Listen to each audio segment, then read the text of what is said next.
Hello, friends. I'm not one that would be called a religious man. Not at all.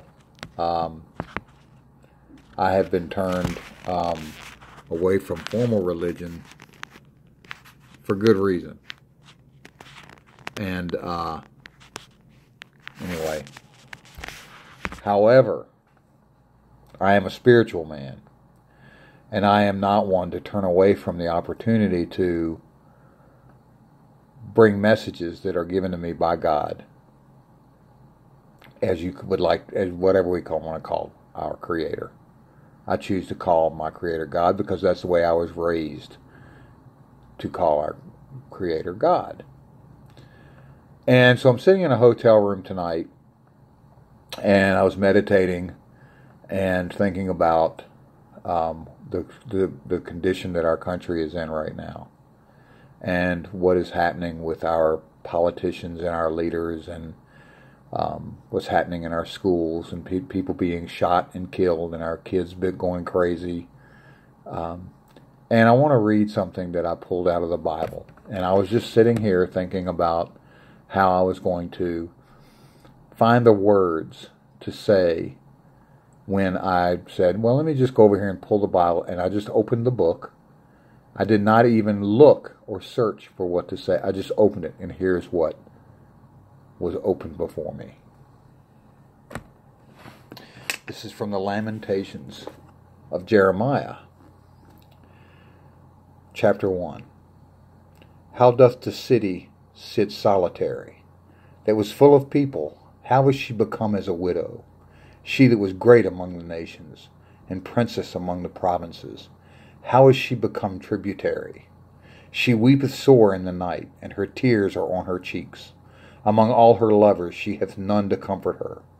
All her friends have dealt treacherously with her. They are become her enemies. Judah is gone into captivity because of affliction, and because of great servitude. She dwelleth among the heathen. She findeth no rest. And all her persecutors overtook her between the straits. The ways of Zion do mourn, because none come to the solemn feasts. All her gates are desolate. Her priests sigh. Her virgins are afflicted, and she is in bitterness. Her adversaries are the chief. Her enemies prosper, for the Lord hath afflicted her for the multitude of her transgressions. Her children are gone into captivity before the enemy. And from the daughter of Zion all her beauty is departed. Her princes are become like harts that find no pasture, and they are gone without strength before the pursuer. Jerusalem remembered in the days of her affliction and of her miseries all her pleasant things that she had in the days of old, when her people fell into the hand of the enemy, and none did help her. The adversaries saw her, and did mock at her Sabbaths. Jerusalem hath grievously sinned, therefore she is removed.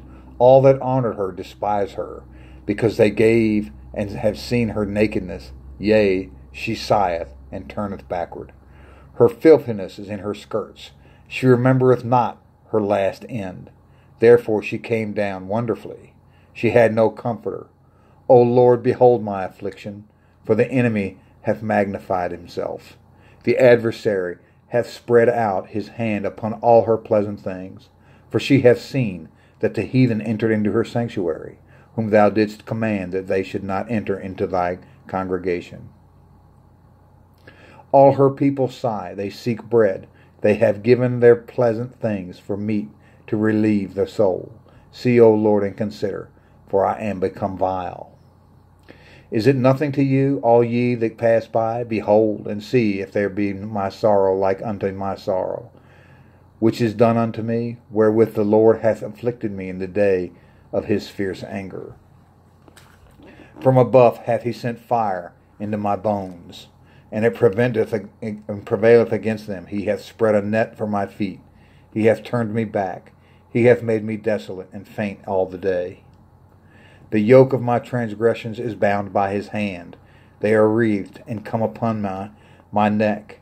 He hath made my strength to fall. The Lord hath delivered me into their hands, from whom I am not able to rise up. The Lord hath trodden under foot all my mighty men in the midst of me. He hath called an assembly against me to crush my young men. The Lord hath trodden the virgin, the daughter of Judah, as in a winepress. For these things I weep, mine eye runneth down with water, because the Comforter that should relieve my soul is far from me. My children are desolate, because the enemy prevailed. Zion spreadeth forth her hands, and there is none to comfort her. The Lord hath commanded concerning Jacob that his adversary should be round about him. Jerusalem is as a monstrous woman among them. The Lord is righteous, for I have rebelled against his commandment. Hear, I pray you, all people, and behold my sorrow. My virgins and my young men are gone into captivity. I called for my lovers, but they deceived me. My priests and my elders have gone up the ghost in the city, while they sought their meat to relieve their souls.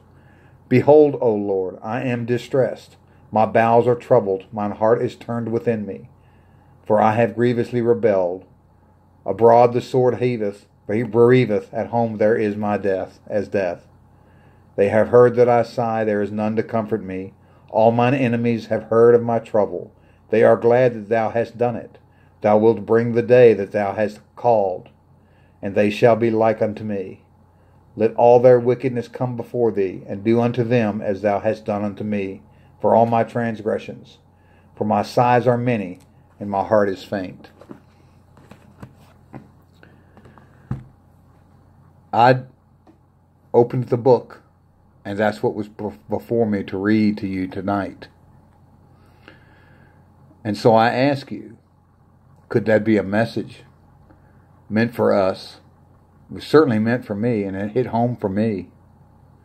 As our kids are killing each other in the schools, as our political leaders are tearing each other apart on the floors of our Congress, as our religious leaders have no answers for us, as our parents can no longer raise our children with a proper code with which to live an honest and open, pure love life, with an essence meant for them to live a happy and prosperous life. What are we to do? What have we done? The real question is, what have we done, and what can we do to right this vessel, to move forward and to save ourselves? You know, we keep talking about how Russia has impacted our elections. In that book I just read, it talks about our enemies being glad that these things are happening to us. And I believe that is probably true, because the United States of America was once the mightiest country. We set an example for truth, honesty, love. We were the leaders of freedom in the world.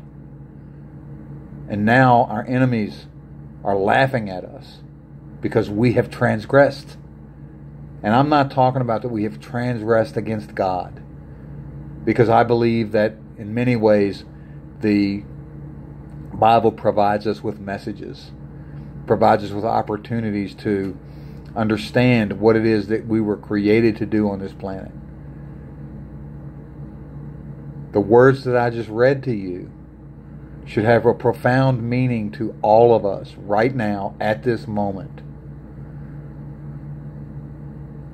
The enemies are at our gates, both within and without, because we have forgotten our American foundations for what we were born to do in this country.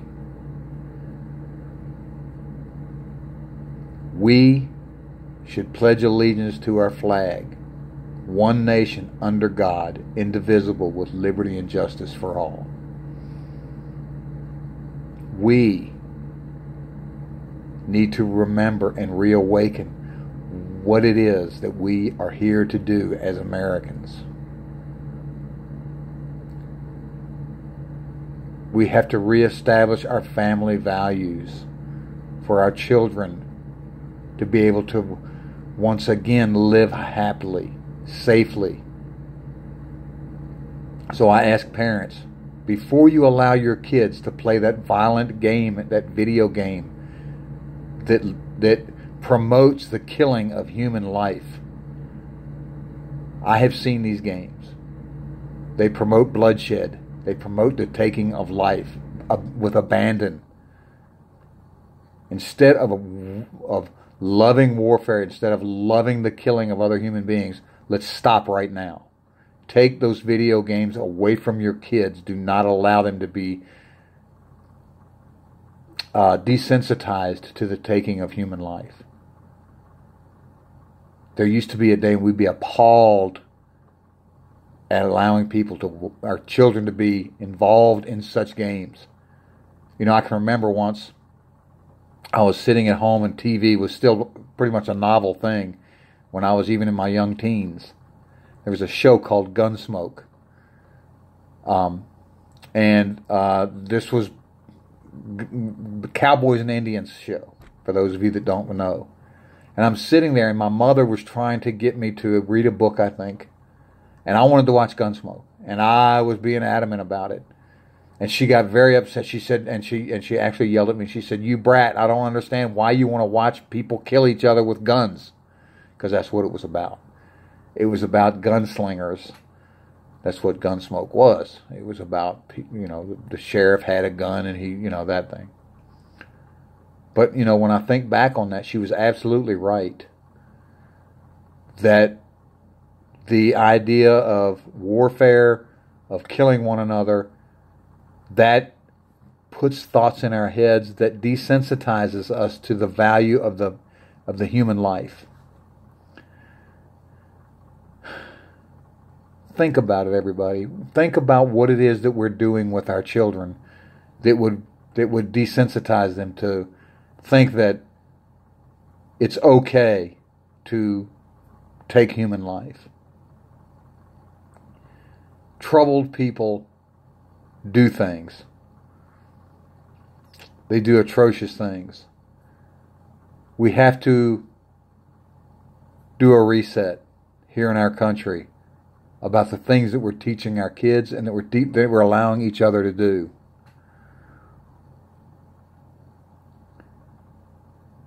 The idea that so many people are racist is ridiculous to me. I don't believe that there are that many racists in our country that the media wants us to believe there are. I know too many people in my life. I am exposed to people every day. They are not racists. I do not see racists in the work I do. And I see many, many different people every day. Strangers across this land, across Virginia. I work in Virginia, which is a southern state. It used to be a slave owner state. We used to grow cotton and we used to have slaves in the state of Virginia back in the day. I pick up people in my ride that I do Uber every day, and I do not get the feeling that they're racists. I think that this whole racist thing is an opportunity for certain factions in this country to drive wedges to take us apart, to destroy the American way of life, to destroy what it is that Americans want to accomplish. Unity, freedom, sovereignty. There are those that believe that we need to depend on the United States government in order for us to feel freedom, in order for us to live the American dream. I ask that you do a little research before you start believing that your government is your savior.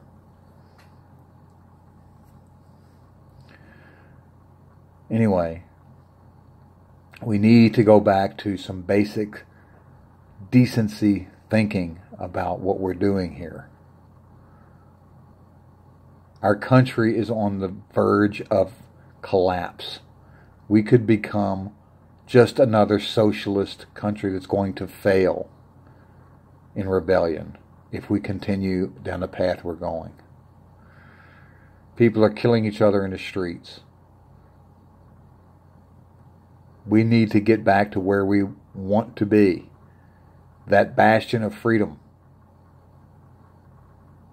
That model of freedom. That it's not easy for us to be who we are supposed to be in this country. There are people who want to take us down. But we have got to stand up for the American way of life. There is a reason why we pledge allegiance to our flag. And it has nothing to do with racism. It has nothing to do with class or anything. It has to do with being an American. We have a lot to do. We have a lot to grow about in our country. But we do not need to lose our moral compass, if you don't mind me using the word moral. There's this thing right here that I call an honesty navigation system that really, really helps us to maintain some decency in our heart. We do not need to do away with family values in order to be free. We do not need to do away with freedom of speech in order to maintain our freedoms. We do have differences in beliefs. We do have differences in things we want to accomplish. But there are certain things that should not be challenged. That is, that we love each other as human beings, and that we do not want to harm each other as human beings. That should be the primary thing. There is a very real reason, there is a basic reason why the Pilgrims came over here from England, escaped from England, to come over here and to establish the colonies, to get away from the tyranny of a king ruling over them. We do not want to end up in the same thing, in the same way that we were, that we escaped from in Europe. But we do not want to lose sight of the fact that common decency for each other has got to be the prime law that we live by. Therefore, look at your kids, watch your kids, raise your young. If you and your wife, you and your husband